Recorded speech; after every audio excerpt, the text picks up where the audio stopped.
So, good day everyone. So, gusto nyo bang maita o malaman kung paano ang tamang paglagay sa posisyon na yan? Kung paano gawing forma ang ganyang klase ng posisyon? So, sa video na ito, tuturuan ko kayo ng opening development part 1. So, kung paano tayo mag-develop sa opening and then hanggang sa middle game, and then may konti tayong pag-uusapan patungkol sa endgame. So, start natin ang video na ito.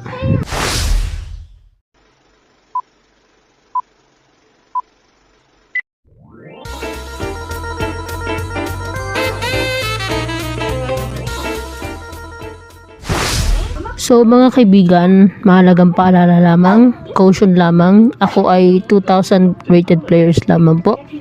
And nilaro ko po ito sa Lichess board. So gumamit lang po ako ng analysis board para ipakita sa inyo yung mga tamang tira o dapat sequence na nagawa o nangyari. So ako ay 2,000 rated player lamang, pero marami na rin experience and then advanced level of experience na rin. So tara, pag-aralan natin to. Tumira ako dito ng E4, nag-save up yung kalaban ko. Nag-Knight C3, nag-E6, nag-F4 ako. So actually gusto ko talaga mag-Sicilian Grand Prix, pero naka-E6 siya. So dito nag-Knight C6, Knight F3, develop lang ako. A6. So ang gusto niya rito mangyari parang Sicilian Najdorf, pero dapat kasi merong Knight dito sa F6. So dito nag-A3. So ang gusto ko mangyari mag B5. So just in case mag B5 yan, meron ako pang abang na B3 kasi A4 ko yan. So yan ang gusto ko plano. So Queen C7, tuloy tayo. Nag Bishop C4 ako, syempre inaccurate. Bakit? Kasi mag B5 na siya. So B5, tamang tira para na rin makatipid siya sa tempo. Nag Bishop A2 ako, nag Bishop P7, D3, at dito nag D6, unang pagkakataon ng kalaban natin na makablunder. So ang lala, no? D6. Ang tamang tira daw sa D6 ay dito. Ito daw dapat A5, H5,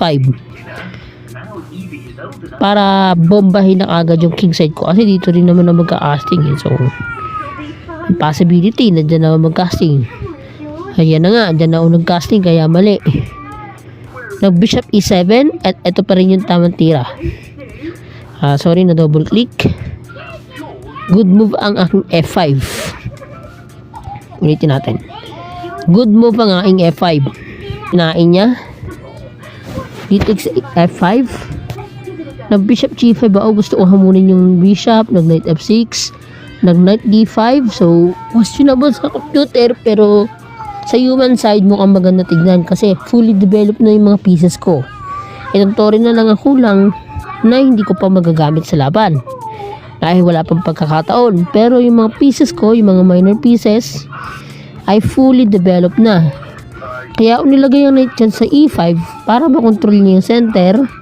Of course, at the same time, may atake sa queen, may pin, etc. etc.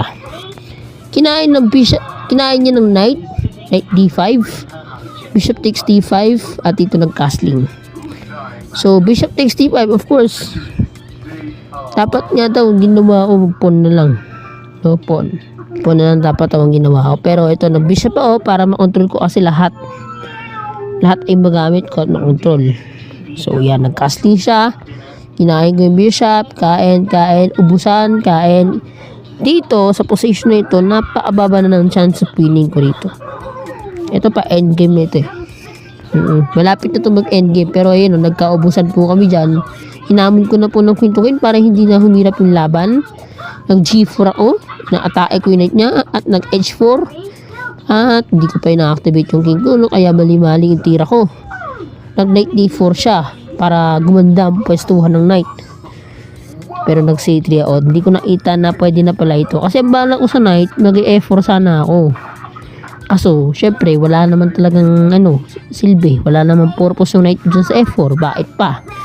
So, gusto ng computer dito mag knight E3. Kaya dito ang ginawa ko, nag C3 lang ako. Nag D4 siya. D5, I mean. Nag rook E7 ako. Syempre, control the 7th rank. Yan daw ang pinakamalakas para sa rook eh. Control the 7th rank o kaya second rank. Ayan, Chumek. Siyempre, kailangan lumikat at it has to be thinking. Make ito siya, iikot siya. Nag-rook D7 ako. Nag-C4 siya. Kinain ko. Kain. Dito daw ang tamang tira, knight F4. Pahinugin yung pawn at yung knight na papang-capture sa D3 para maapag knight C5 at ma-attack yung pawn dun sa A6. Yan ang nakikita natin plano dito ng computer engine. Pero tayo, kumapture na agad tayo. Chubek siya dan. Nag F3 ako, king F3 min. Nag knight. Nag A5.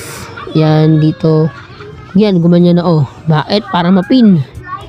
Pressure pin. Yan ang ginawa ko.